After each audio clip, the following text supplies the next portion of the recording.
And now, Move the Sticks with Daniel Jeremiah and Bucky Brooks. Big action fake, left side throw, touchdown, Kansas City! Garoppolo going to hand off to Mostert, a cutback run, 10, 5, touchdown!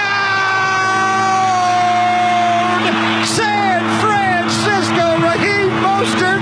Mahomes moving to his left laterally, chased, holding it, and gets out of bounds and up the sideline. He's not out of bounds yet. He's at the 10, inside the 10, he dives for the end zone! Touchdown, Kansas City! Here's Garoppolo going to fake and boot left. He has Richie James Jr. there. Going to throw a deep shot. Wide open, George Kittle. 20, 10, 5. He is back. Touchdown!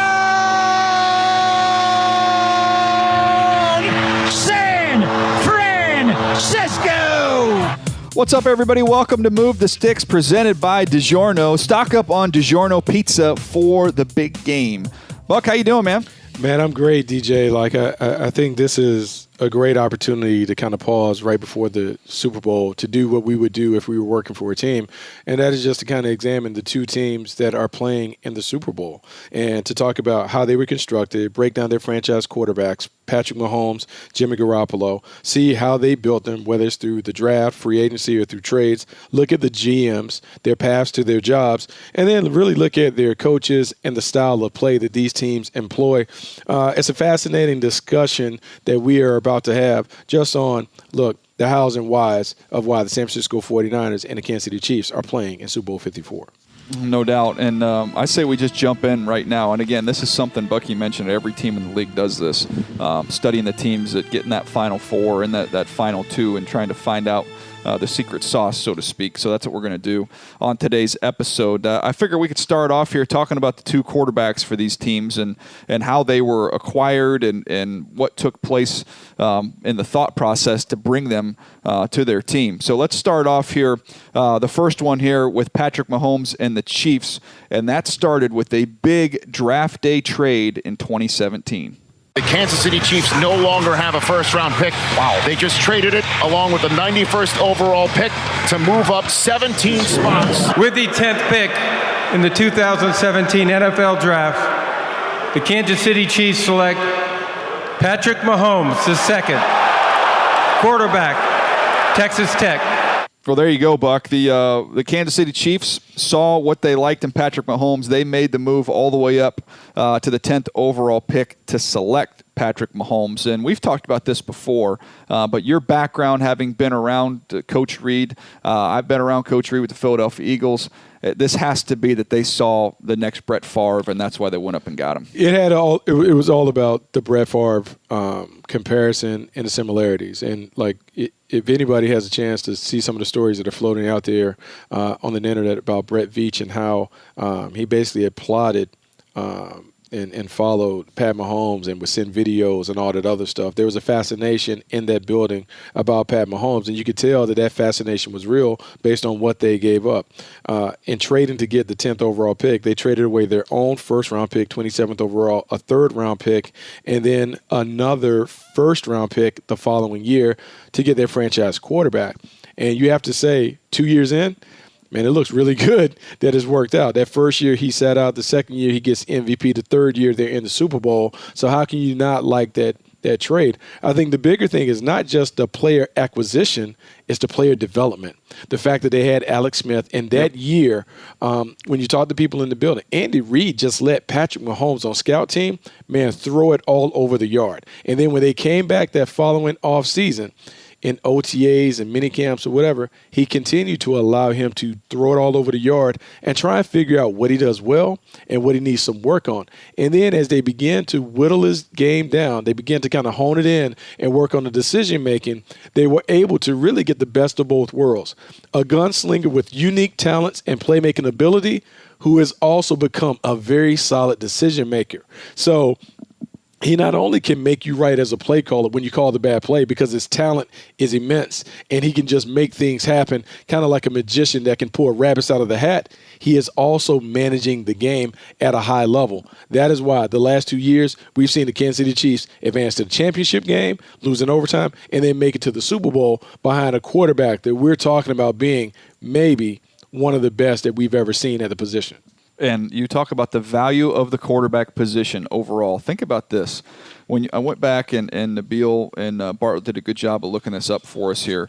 The trade the Bills made, right? So they end up getting they drop back to the 27th pick in that year. They get a third-round pick that year, and they get the Chiefs' first-round pick in the 2018 draft. So this is what they ended up with. They ended up with Tre'Davious White, all right, all-pro corner, who's been phenomenal for them. That's who they got with the 27th pick. They end up moving these picks around a little bit here, but this is basically the haul they ended up with, according to some of the trades that they made with those picks. Zay Jones, receiver, did not work out, okay? Cross him off the list. They got Dion Dawkins. Dion Dawkins, some of that capital used to move up and acquire Dion Dawkins in the draft, who is one of the better young left tackles in the NFL. So you've got all-pro corner, one of the better young left tackles in the NFL. And then the first round in 2018, they used that pick and traded up and got Tremaine Edmonds, who you could make a case is the most exciting young inside linebacker in the National Football League with his rare size, length, explosiveness. So all-pro corner, stud young left tackle, and a potentially all-pro middle linebacker. And then they end up getting Josh Allen, their quarterback, who's taken them to the postseason, is a very good player. If you took all that into account, Buck, and I gave you the option, all those great players, or you could have Patrick Mahomes, what would you do? I'm sticking with Patrick Mahomes because I got a guy that is an MVP That's player. Right. We're going to That's the Super Bowl. That's what's crazy. You can't overpay. You can't overpay for the quarterback if you pick the right quarterback. And, I mean, look, we're talking about the Buffalo Bills got some franchise players for them. They got their quarterback in Josh Allen. They used some of the remnants to get that.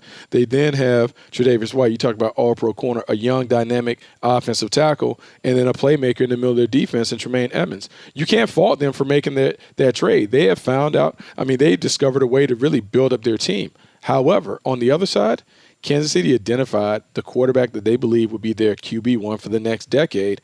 And you can't knock them for having an MVP candidate and a transcendent player at the position. This is a win-win for both teams. I'm just saying the Kansas City Chiefs are just winning a little bit more based on how Mahomes has turned out. No doubt. When we flip this over to the 49ers, we've talked about Garoppolo and the trade that they made there. A little bit of a gamble, right? Because it was a limited opportunity to see what he could do there with the New England Patriots. But I think they found somebody that played a very clean, efficient brand of football, and they knew what he could do, what he couldn't do, even more importantly, Buck, and crafted the team around him accordingly. Yeah, I think that has been really, really big. And so much of what we've talked about in the podcast of late, like for years, we've talked about this. Fit in scheme. How does the player or prospect that you get, how does he fit into your scheme? And how do you tailor your scheme to elevate his talents? Well, the San Francisco 49ers got Jimmy Garoppolo on a nice deal from the New England Patriots. They put him immediately onto the field after some injuries kind of prompted them to do so. He immediately rattles off a series of wins that give you confidence. The next season they come back, continue to build that offense. They continue to do what Kyle Shanahan has always done, outside zone play action. It complements Jimmy Garoppolo is terrific in that system. And I think when we go all the way back, and look, I first laid my eyes on Jimmy Garoppolo at the East-West Shrine game when he was coming out. Ball came out quickly, did a good job getting to the playmakers, kind of stood out, didn't know how good he was going to be, got an opportunity to go to the Senior Bowl, stands up. This guy kind of makes his way to the second round with the New England Patriots.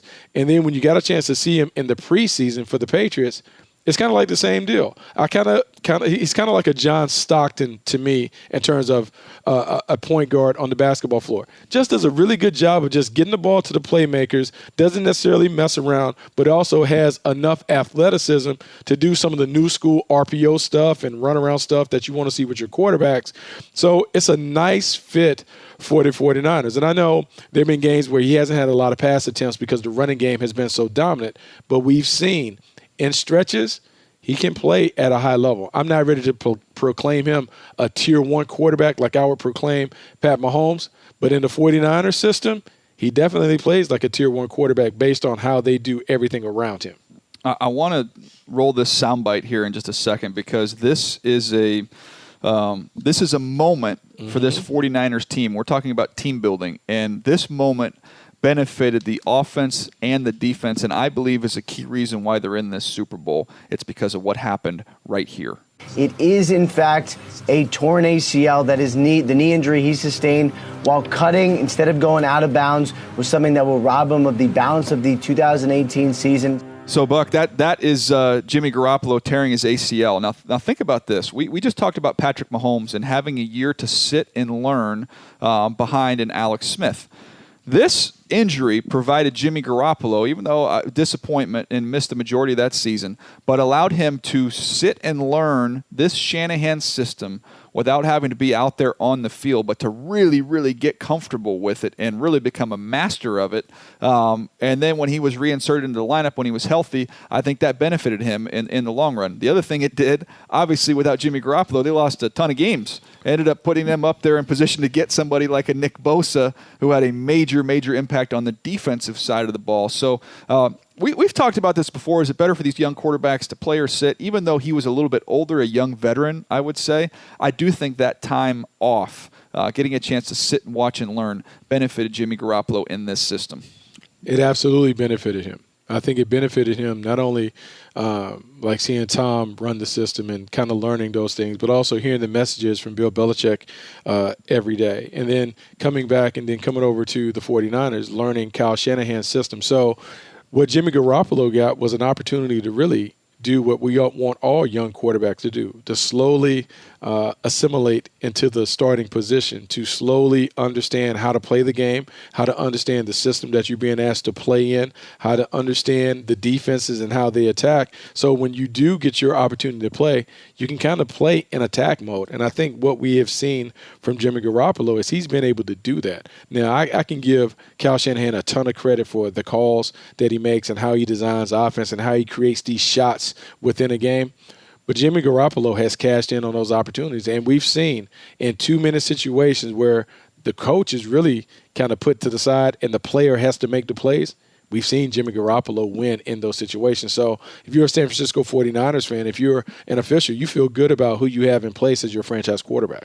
No doubt. And when we look at these two rosters, these 53-man rosters, how they were made up, you look at the draft. The 49ers, 21 players from the draft. The Chiefs, 17 of those players from the draft. Free agency, 27 for the Niners, 26 for the Chiefs, so very similar there. This is the big difference. 49ers, we've talked about the trade for Garoppolo, but 5 players acquired via trade or waivers. The Chiefs, 10.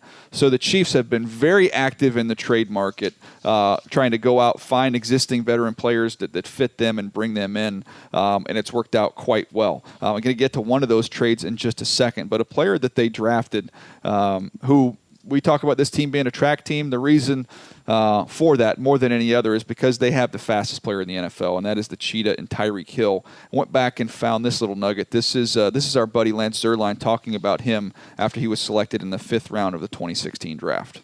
This guy has blazing speed. When you say blazing, like... Oh, we're talking. He's a world class 220. I think a 200-meter guy. Got it. Who has speed all day. Well, you heard Lance talking about it right there, Buck. I mean, look, if not for the off-the-field stuff, Tyreek Hill's a second-round pick at worst. Everybody knew about his special ability, his special talent. The Chiefs took a little bit of a chance there, and you have to admit, man, what the risk that they took from a football standpoint has definitely paid off. Yeah, it definitely has paid off. And I look, all of the stuff that was in his background, it did make you kind of proceed with caution when taking the player. They rolled the dice, and it's really come up big for them. I think the bigger thing is, like, once we put that to the side, I think it was a bit of a gamble, even with him being a wide receiver. Because when you look at Tyreek Hill is really built like a running back. When he first got his opportunity to make plays, obviously he was a Pro Bowl player as a punt returner. When he finally got a chance to kind of ascend and move up to a prominent wide receiver role, he wasn't necessarily a terrific route runner, but what he had was outstanding speed and explosiveness. Early in his career, I believe Andy Reid kind of used him like he used to use Deshaun Jackson in Philadelphia. Vertical plays, let him touch it on reverses, let him get it on the move, and he ran away from the defense. I think to everyone's surprise, he's developed and become a more complete receiver in terms of running routes, making plays, catching the ball in traffic, and doing those things. And as we talk about this Kansas City Chiefs team becoming more of a track team on the perimeter, I just believe Tyreek Hill is in a perfect position to do what he does. I can't guarantee that he would be the same kind of impactful player for other teams. I just believe it's a unique situation where you have a masterful play caller, play designer in Andy Reid, a generational talent at quarterback. I mean, even though we saw Tyreek Hill make plays with Alec Smith. And then a supporting cast around Tyreek Hill and Travis Kelce and Sammy Watkins and some of the other players, Mecole Hardman and some of the others that get onto the field, where if you don't double team him and he gets one-on-one opportunities, he absolutely can kill you as a big-time playmaker. It's just a very, very unique situation, maybe the perfect storm in Arrowhead Stadium. We've talked about, kind of the philosophy we would have if we got back into this thing, and I've long said that I am a member of the offensive line club, meaning I think every draft, one of your first 3 picks should be an offensive lineman, and you need to do that every single year. Pick in the first round. If you get a couple third-round picks, maybe it's your 4th pick. But you need to have at least one top 3-round offensive lineman added to your group every single year to make sure you always have a fresh supply there, because depth is going to be an issue. And it's hard to be a bad team with a good offensive line. It's hard to be a good team with a bad offensive line. So I believe in investing in that. One thing I would add, with the way the game is played right now, Buck, I don't care when it is. It could be your 7th-round pick. But I would say we are going to add one dynamic, explosive offensive player in every single draft. Meaning, we get a route runner, a pure route runner here or there, but at some point in time, one of our picks is going to be an explosive playmaker. That could be running back, tight end, receiver, whatever, but we are going to add that explosive element. And when you look at the Chiefs and what they've done, they've been able to do that. You see Mecole Hardman from this last draft. Obviously, we've talked about Tyreek Hill. You talk about free agency going out with Sammy Watkins. Like, they have continued every year to infuse more speed, more athleticism into this offense. They absolutely have speed. And I like your idea, DJ, in terms of adding, like, building up the fortress up front of the quarterback, but then adding a weapon each year. Having sat with Ron Wolf and having watched it as a player and then talked to him later as a scout, and obviously everyone that I worked for early in my career descended from that Ron Wolf tree, you just can't have enough explosive players. And what you're trying to do is, like, yes, you're building a team while also assembling premier talent. And Ron Wolf would tell you that he learned from Al Davis. Having played in Oakland for Mr. Davis, it was all about speed and explosiveness and creating big plays. Well, when you have a big play offense, an offense that can score from anywhere on the field, it changes how defenses have to defend your quarterback, your team, your offensive unit. I just believe if you have enough of those guys that you can throw out there, good things are going to happen on offense. No doubt. We talked about the trades, 10 trades that the Chiefs have made. Maybe none bigger than this one right here. We talk about player trades. The acquisition of Frank Clark. They got rid of Dee Ford and then traded for Frank Clark. You say, well, what's going on there? Dee Ford, in their minds, more of a situational pass rusher. Frank Clark, more of a complete player that can give you stuff down in and down out. That's why the Chiefs make this move to bring in Frank Clark and try and get the contract done. Well, Buck, that was a move. They really kind of swapped out. It's ironic they're going to see Dee Ford in the Super Bowl playing for the 49ers, but they really swapped out Dee Ford and his money, what they would have had to pay him, and ended up using that to get Frank Clark there from the Seattle Seahawks. So out goes Dee Ford, in goes Frank Clark. I think you could say it's worked out well for both these teams. It has worked out well. We'll start with the Frank Clark angle first. And Frank Clark, what the Kansas City Chiefs got, in my estimation, they probably got a more complete player, a guy who, high-energy guy, a guy that is very, very disruptive, obviously, as a pass rusher, but I think he gives you a little more on the run game. And you hear about it. I believe the defense kind of carries some of the swagger that he infuses and also some of the energy and swagger that Tyrann Mathieu, the Honey Badger, infuses in this unit. This is a different unit. And even though they've had their struggles early in the year and they play better down the stretch, this is a unit that believes that they can get these selective stops. We don't expect the Kansas City Chiefs to be a team that can necessarily shut you out. They just need to get 2 or 3 stops a game because their offense is really an arena ball offense. So they're going to score 35 to 40 points. They just need to get the ball back to Pat Mahomes a couple times to really allow them to create that separation. I think for the 49ers, what the trade with Dee Ford did, it allowed them to continue to stockpile first-round talent on their defensive front. You think about Bosa and Eric Armstead and DeForest Buckner and Solomon Thomas. Adding Dee Ford kind of gave them a pure pass rusher off the edge to go with Nick Bosa. And I'm going to say this. I know Nick Bosa was drafted high, but I'm going to raise my hand and say that I still had some concerns about how good he would be at the next level. And he has surpassed all expectations because he's been terrific. But pairing him with the D Ford, who is also kind of that speed pass rusher that we like to have at least one of our guys that can do that, I mean, it's kind of like a terrific defensive front line for the 49ers. And they have kind of all of the pieces that you would want to assemble on an ideal defensive front. No doubt. And one other thing on the Chiefs, going back to them, talking about those trades, Buck, the secondary, when you go get a Kendall Fuller and Charvarius Ward, two very good trades for them, two players there in the back end. Again, to me, I think the common theme here when we look at how these teams were built is that they understand what works for them, what plays for them, what they want, and they're able to craft that team around that. We talk about the track team. We talk about the back end for the Chiefs, getting guys with tremendous ball skills because you're going to be playing with the lead because of that offense. Get guys that can play the football. Tyrann Mathieu obviously comes into the mix there and has really become the leader of that football team on the back end. A brilliant fit there. We go to the 49ers. We talk about that defensive front. That's where this team is really built around two things. I would say Kyle Shanahan's scheme offensively and the personnel they have on the defensive line. And the biggest piece of that defensive line was their new addition this last year in Nick Bosa. With the second pick in the 2019 NFL Draft, the San Francisco 49ers select Nick Bosa, defensive end, Ohio State. So, Buck, I mean, we've already touched on it, but that was a little bit of luck involved there, right? You know, unfortunately, your quarterback gets hurt, but then it puts you in a position to get somebody in a Bosa. And you also have to think about the fact that it was the right move in hindsight, but surprised us when we learned that the Arizona Cardinals were going to go back-to-back quarterbacks, taking Kyler Murray after having already taken Josh Rosen.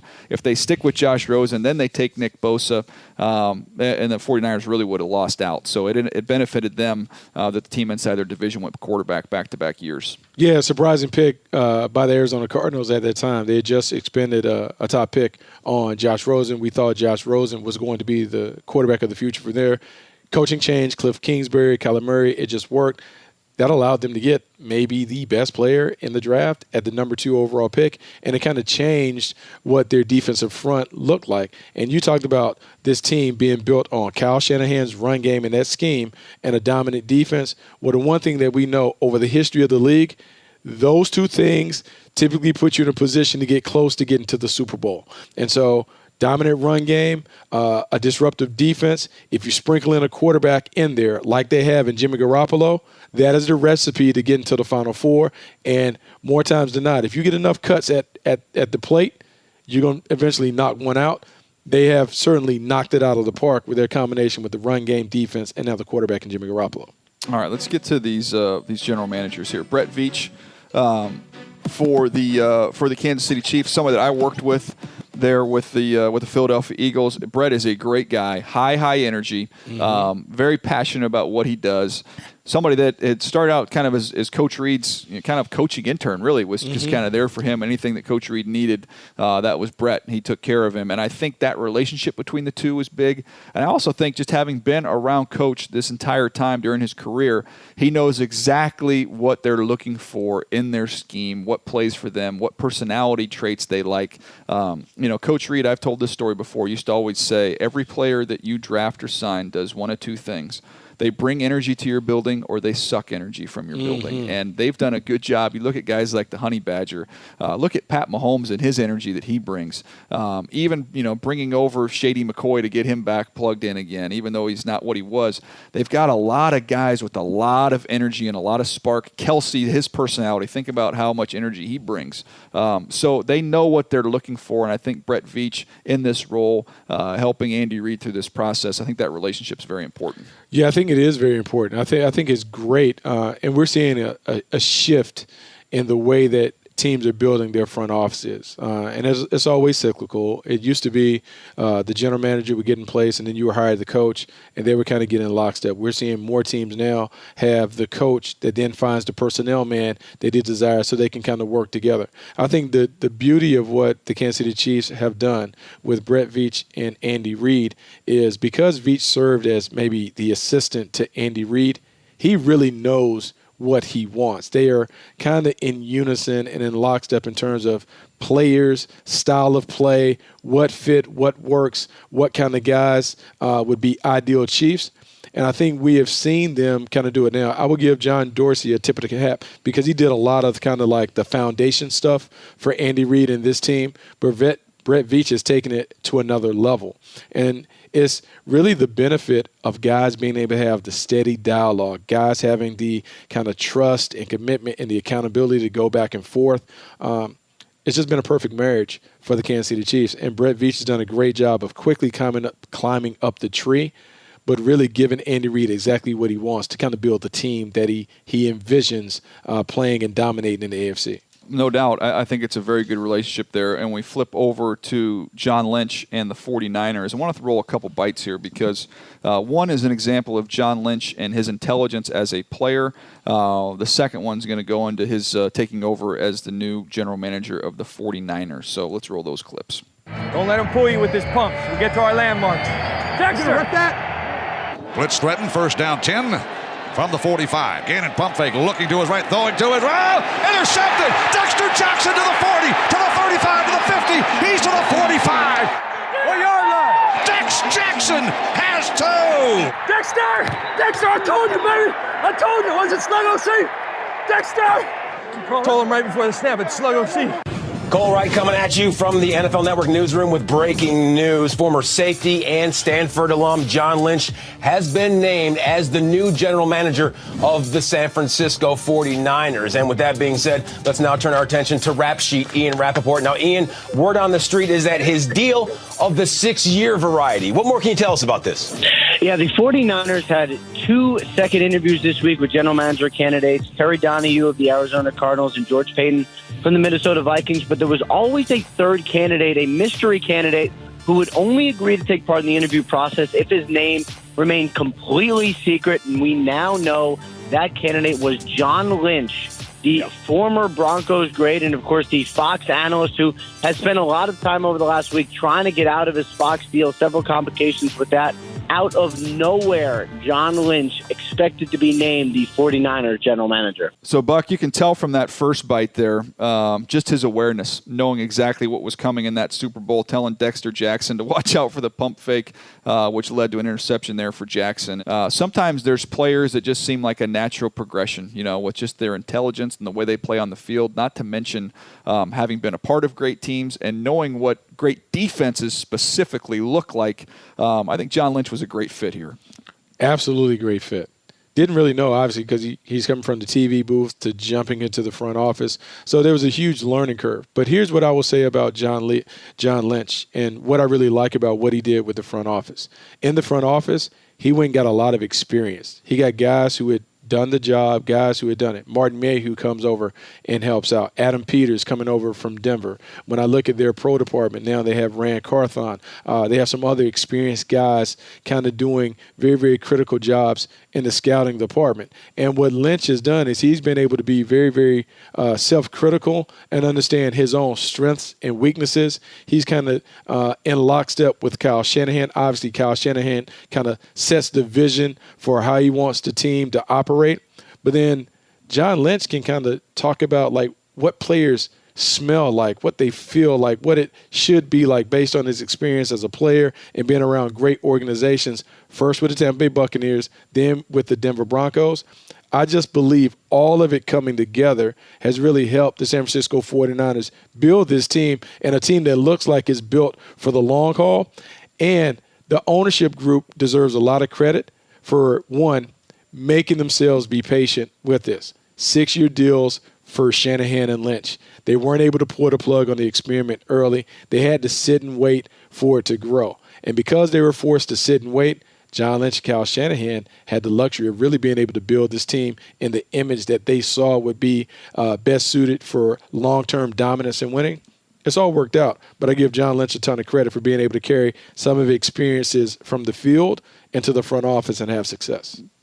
two things you said there that to me are interesting. Talk about the patience. Getting guys that are on the same page and then having patience, giving them those 6-year deals to let this plan unfold. And I also think what you mentioned, Buck, talking about Martin Mayhew's presence there, Adam Peters, Rand Carthon, it's more of that baseball approach. In other words, John Lynch is humble enough to know what he doesn't know or still has to learn and grow in a new role for him, having not been in personnel. So to have a team of guys that can help you collectively make good decisions, John Lynch then being able to take all that information in, work with Kyle Shanahan to come up with the best decision, I think is the way to go. I think, look, you can look at Bill Belichick, and that is the one example, one shining example of you could say, okay, that is a one-man band, and he can do the whole thing. That is very rare and unusual. To me, I've been an advocate of this baseball approach where you have a 5-6-man leadership team, put all your strengths together, cover up your weaknesses collectively, and make the right decision. I think that's the best way moving forward. I think that's where football's a little bit behind, in my opinion. Yeah, no, I think it'd be interesting, and we'll talk about this in future podcasts about the kind of the baseball influence on what's beginning to happen in front offices. But yeah, I do believe it is kind of a collective, a group of big thinkers that are able to kind of sit and talk and hash out different ideas based on their experiences. Someone ultimately has to have the gavel and to make the decision. But as you and I know, DJ, when you sit in these rooms, and if the person at the top has enough courage and confidence to allow others to speak, it allows you to kind of have some interesting discussions that may let you think about situations and scenarios in a different light. I think what John Lynch has assembled in San Francisco allows him to make really good decisions because he is kind of pushed and prodded with a bunch of different decision makers who are also well regarded in their own areas of expertise. All right, let's get to these coaches here because it's definitely contrast there in age and experience, but both outstanding offensive-minded coaches. Andy Reid, when he was hired by the Kansas City Chiefs, was a big coup. He could have had any job he wanted that offseason. The Chiefs ended up getting him. And here's co-owner Clark Hunt discussing why he hired Andy Reid. Well, when we went into the search process, we were looking for somebody who had been a proven leader, somebody who had been part of a successful program, somebody with integrity who would hold their players accountable. And really, Andy fits all those qualities and so many more. He's really the right person. And when he and I sat down last Wednesday for our interview, it was pretty clear early on that there was great chemistry and that it was going to be a good fit between the two of us. Well, Buck, that was really kind of just a stroke of luck there for the Chiefs, that they had Andy Reid available, and they decided just to pounce on it right away. I want to say the Chargers might have had an opening that year as well. There was several openings where it looked like Andy Reid would be the number one candidate after all the success he had in Philadelphia. A mutual parting of ways there in Philly. Philly needed a fresh voice. Andy needed a new start, and man, it worked out tremendously well for the Chiefs. It did work out very, very well. And my relationship with Andy Reid goes all the way back to my playing days with the Green Bay Packers. In the mid-'90s, Andy Reid was initially the tight end coach. For me, I was playing defense at the time. Andy Reid was responsible for running the scout team defense. So he would put the cards up. He was very, very meticulous and detailed and demanding in terms of what he wanted to present to the first-team offense. It was a little surprising when he went to Philadelphia because he was hired as a head coach before he ever called plays with the Green Bay Packers. He sat at the knee of Mike Holmgren. He ran the quarterback room with Brett Favre and others, but his ability to kind of learn and do those things in Philadelphia really has made him one of the top coaches, not only in the league now, but he would be celebrated as one of the best coaches that we've seen in NFL history based on his accomplishments. In Kansas City, he was able to take a very, very successful blueprint in Philadelphia, replicate it in Kansas City, while first bringing over Alec Smith, really changed the way we perceived Alec Smith to be in terms of how he played, elevated him. Then he gets the transcendent talent in Pat Mahomes, and away they go. But as a play caller, he's terrific, an innovator despite being older. And so that's why I think when we begin to look at head coaches and head coaching candidates, throw age out. I think you got to dig deeper and see how imaginative they are. Are they lifelong learners, and are they willing to be a little different when it comes to looking at different ways to really get their team up and going? Yeah, I heard this little video. I actually retweeted it the other day. But John Maxwell, who's as good as it gets in the leadership space, had used this line. It was fantastic. It's like you either grow through life or you go through life. Like, we all go through life. Not everybody grows through life. And I think that's a compliment I'd love to pay Coach Reid, is because he's somebody that never thinks he has it all figured out. He's constantly looking for what's next, what's new, talking to college coaches, bringing in different guys, looking at different schemes. Where is the game of football headed, and being ahead of the curve? And that is something that's unusual for somebody with as much success as he's had, to have the humility to say, okay, I need to learn more. I need to know what's next, and I need to constantly keep growing. And that's what he's done throughout his career. Absolutely. Growth mindset, continue to take it to the next level, looking for different ways to push the envelope when it comes to running his offense and then his team. And so I give him a ton of credit, because having sat there and watched, I knew how rigid Coach Holmgren was when it came to running an offense. Andy Reid has some of those core beliefs, but he's also kind of opened it up. And when we see the way that the Kansas City Chiefs play, it's a mix of that old school West Coast offense with a lot of the new ideas that are really present in the lower levels. Give Andy Reid a lot of credit for being able to open his mind and continue to expand his playbook when there's so many different things that are going on that are really trendy in offensive football. No doubt. And we go from Andy Reid, who Andy Reid at 61 years old, to Kyle Shanahan at 40 years old. Kyle Shanahan, let's go back to the day, February 6, 2017, one day after the Super Bowl. This was the day the San Francisco 49ers announced Shanahan as their coach. Here's the little nuggets here, some little inside look here at Kyle Shanahan. Guys like Harris Barton, Tom Rathman, Steve Young, Jerry Rice, just all these guys have really they've been a big part of my life, even though I was only with those guys for 3 years. It's just those are the guys I looked up to and the guys I wanted to be. Had a hard time being them as a player, even though I tried my hardest. It was much easier as a coach to be involved with this stuff. And to be back to this, what I've always known the Niners to be, I can't wait to have the opportunity, and we owe it to the fans and everyone out here that together we bring it back to what it was. And I'm very confident we're going to do that. Buck, I would say the word genius is overused in sports, but when you ask anybody that's played for Kyle Shanahan their thoughts on him, that is the word that comes up more than any other.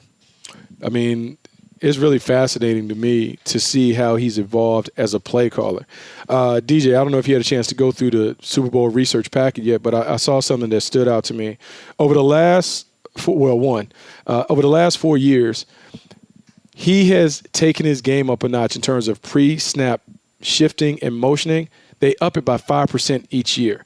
And in the last 2 years, the San Francisco 49ers, they motion or shift prior to an offensive play on 70% of their plays a season ago and 79% of their plays this year. So before every play, there's some kind of shift motion that diverts the eyes of the defense. And then when you think about how simple their run game really is, you're talking about outside zone, a couple of gap schemes. He masked it beautifully with all of the motion. And so we talk about the genius of simplicity. It's something that people used to talk about with Steve Jobs and Apple. He is really an offensive genius by really taking something that looks very, very complex, but is really very, very simple. He's done a really great job with this offensive scheme. I think about him, I think about Christmas, Buck, and I think about he's giving you the same present, but it's just different wrapping paper. Some's in a bag. Some of it is like the big box. Just unbelievable. There's a little box. It's the same thing, right? At the end of the day, the present is the same thing. It's all the wrapping paper and the bags and the tissue. He makes all that stuff kind of take all your attention away from the fact it's just the same plays his dad had been running for 30 years, man. It's the same tried and true formula that works. This zone scheme that they're so good at. Now you mix it in some of the traps and power scheme that they do in the run game, but it's all dressed up and gussied up by a bunch of motion. It's all wrapping paper. I mean, it's unbelievable to see it. I mean, it's unbelievable just what they're able to do. And I think it's funny with his dad's scheme, having played against it. I mean, it was pretty generic. You knew what was coming. You just couldn't stop TD coming downhill in that split zone and outside zone and the 6 core plays that they use. But imagine you being Kyle Shanahan and your dad is a highly regarded coach, but being able to take what your dad built as a foundation and even add more to it. It's just unbelievable. It's unbelievable that he has been able to take his dad's initial scheme, go to Gary Kubiak, and then add his own pieces to it. He deserves a lot of credit because when I look at the San Francisco 49ers, I've never been more excited by watching a team run it on almost every down. What they did in the championship game against the Green Bay Packers, to me, was beautiful football, and it involved, 8 passes? I just don't know if I ever could think of beautiful football not involving the passing game being featured prominently. What I'm hoping is that more owners will look and see, oh, man, there are creative ways to run the football and give more attention to guys that are in charge of run game stuff and kind of see the beauty that exists within really creating a very, very dynamic running game. Yeah, it's going to be fun to watch this Super Bowl, man. It's a fantastic matchup from organizations that have been built the right way. Great coaching staff, star players all over the place. It should be a fantastic game, and we'll be right here to give you the feedback and our reaction to what we see next week on the podcast as well.